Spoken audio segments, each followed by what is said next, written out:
क्या आप भी बोलिंगर बैंड को ट्रेडिंग में अकेले यूज करके इसके गलत सिग्नल्स की वजह से लॉस कर रहे हो? कैसा हो? अगर मैं आपको कहूं कि बॉलिंगर बैंड के साथ आप एक ऐसा इंडिकेटर जोड़ सकते हैं जो आपको फेक सिग्नल से बचाकर आपकी ट्रेड को और ज्यादा एक्यूरेट बना सकता है। इंडिकेटर की एक ऐसी स्ट्रेटजी जो यूज करने में बेहद आसान है, और अगर आप इसे सही तरीके से इस्तेमाल करना सीख गए तो आपको इसका सक्सेस रेट काफी अच्छा देखने को मिल सकता है। इस स्ट्रेटजी में बोलिंगर बैंड के साथ आरएसआई इंडिकेटर को मिलाकर आप हाई एक्यूरेसी ट्रेड प्लान करना सीखना चाहते हैं, तो इन सभी पॉइंट्स को बड़े ध्यान से समझना। इस स्ट्रेटजी में आपको सबसे ज्यादा आवश्यक है फेक सिग्नल से बचना, और मैं इस स्ट्रेटजी की कमजोरी भी बताऊंगा कि चार्ट पर कहां यह स्ट्रेटजी आपको यूज करने से बचना है।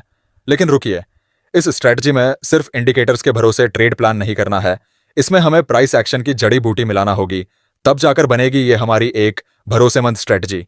सबसे पहले हमें बोलिंगर बैंड और आरएसआई को सेटअप करना होगा, क्योंकि अगर आपने इंडिकेटर की सेटिंग को सही तरीके से सेटअप नहीं किया तो आप एक बड़ा लॉस ले सकते हैं। आपको ट्रेडिंग व्यू या आप अपने किसी भी प्लेटफॉर्म पर जा सकते हैं जिस पर आप ट्रेड करते हैं, इंडिकेटर वाले सेक्शन में जाकर सर्च करना है बोलिंगर बैंड। अब आपके चार्ट पर इंडिकेटर दिखने लगेगा।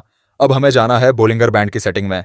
हमें इसकी लेंथ 30 रखना है, और याद रहे इसका स्टैंडर्ड डेविएशन 2 होना चाहिए। अगर आप चाहे तो इसका बैकग्राउंड हटा सकते हैं और लाइंस का कलर अपने हिसाब से चूज कर सकते हैं।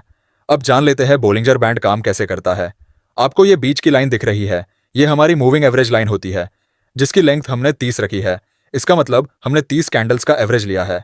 इसकी ऊपर और नीचे वाली लाइन स्टैंडर्ड डेविएशन लाइंस कहलाती है, मतलब ये दोनों लाइंस प्राइस का उतार चढ़ाव दिखाती है।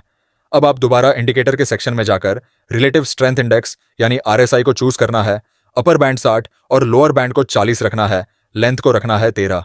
इस स्ट्रेटजी में जब आरएसआई इंडिकेटर 60 वाली लाइन को ऊपर की ओर ब्रेक करता है तो आरएसआई हमें यह बताता है कि प्राइस ने 60 वाली लाइन ब्रेक कर दिया है, अब मार्केट और ऊपर जा सकता है। और जब आरएसआई 40 के लेवल को नीचे की ओर तोड़ता है तो इसका मतलब प्राइस ने नीचे की ओर ब्रेकआउट किया है, मार्केट और नीचे जाने की संभावना है। बोलिंजर बैंड एक आसान इंडिकेटर है जिसे हर ट्रेडर आसानी से ट्रेड में यूज कर सकता है। इसकी 3 इंपॉर्टेंट लाइंस होती है। बीच की लाइन, जिसे मिडिल बैंड भी कहते हैं, इसका काम ओवरऑल मार्केट का डायरेक्शन पता लगाना होता है। अगर लाइन ऊपर की ओर जा रही है तो इसका मतलब है कि बाजार तेजी की ओर है, और अगर लाइन नीचे की ओर जा रही है तो इसका मतलब है कि बाजार गिरावट की ओर है। ये जो अपर बैंड और लोअर बैंड होती है, ये मार्केट की वोलेटिलिटी को नापने का काम करती है। अगर नीचे की लाइन एक दूसरे के करीब आ रही है तो ये दिखाती है कि मार्केट में कम वोलेटिलिटी है, जिसका मतलब मार्केट साइडवेज है। और जब ये दोनों लाइंस एक दूसरे से दूर होती जाती है, इसका मतलब मार्केट में हाई वोलेटिलिटी है। लेकिन आप में से कई ट्रेडर्स बोलिंजर बैंड का इस्तेमाल एक ओवरबोट और ओवरसोल्ड इंडिकेटर के रूप में करते हैं। इसलिए आप तब सेल करते हैं जब प्राइस ऊपरी बैंड से टकराती है, और तब बाय करते हैं जब प्राइस निचले बैंड से टकराती है। अब मैं आपको समझाता हूं कि इस तरह से बोलिंगर बैंड को इस्तेमाल करना गलत क्यों है।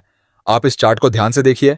बीच की लाइन ऊपर की ओर बढ़ रही है, इसका मतलब है कि मार्केट अभी अपट्रेंड में है। अब आप देख सकते हैं कि प्राइस ने ऊपर वाली लाइन को ब्रेक कर दिया है। अगर आप इस जगह सेल की पोजीशंस बनाते हैं तो देखते हैं आगे क्या होता है।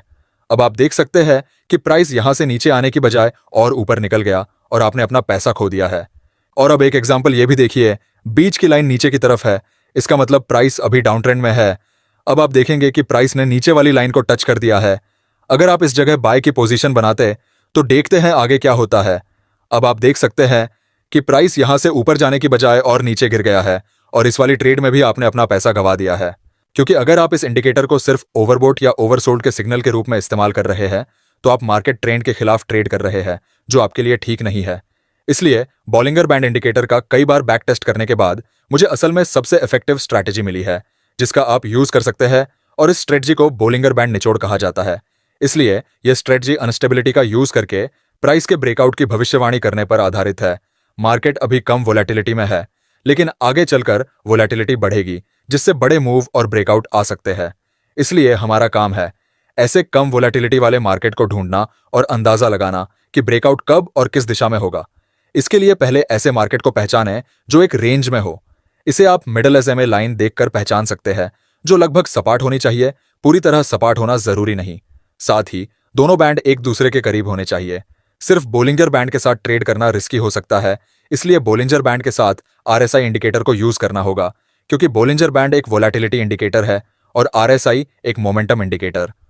जब दोनों को साथ में इस्तेमाल किया जाता है तो आपको सिर्फ प्राइस की चाल ही नहीं बल्कि मार्केट की ताकत और कमजोरी का भी अंदाजा लग जाता है। अब स्ट्रेटजी का असली गेम शुरू होता है। जब आप देखो कि बॉलिंगर बैंड्स बहुत ज्यादा सिकुड़ गए हैं, मतलब ऊपर और नीचे की लाइनें करीब आ रही है और RSI 50 के आसपास है, तो ये इस बात का संकेत है कि मार्केट अभी रेंज में फंसा हुआ है और एनर्जी जमा कर रहा है। ये वो वक्त है जब बड़े खिलाड़ी भी अपनी पोजीशंस बना रहे होते हैं। ब्रेकआउट की डायरेक्शन कैसे पहचाने? सिर्फ बैंड टूटने का इंतजार मत करो, RSI को भी देखो। अगर RSI धीरे धीरे 60 से ऊपर जा रहा है और साथ ही अपर बैंड का ब्रेकआउट भी ऊपर की तरफ हो रहा है, तो ये अपसाइड ब्रेकआउट का मजबूत संकेत है। अगर RSI 40 से नीचे गिर रहा है और लोअर बैंड टूट रहा है, तो ये डाउनसाइड ब्रेकआउट का संकेत है। एंट्री का सही टाइम, कभी भी कैंडल के बीच में फोर्स एंट्री मत करो। ब्रेकआउट वाली कैंडल के क्लोज होने का इंतजार करो और फिर अगली कैंडल की शुरुआत में एंट्री लो। इससे फेक मूव से बचने के चांसेस बढ़ जाते हैं। प्राइस एक्शन की जड़ी बूटी। अब यहां आता है वो सीक्रेट इंग्रेडिएंट, सपोर्ट और रेजिस्टेंस लेवल। अगर ब्रेकआउट किसी मजबूत सपोर्ट रेजिस्टेंस लेवल को तोड़कर हो रहा है तो सिग्नल की ताकत दोगुनी हो जाती है। Exit plan. टारगेट के लिए प्रीवियस हाई लो यूज करो।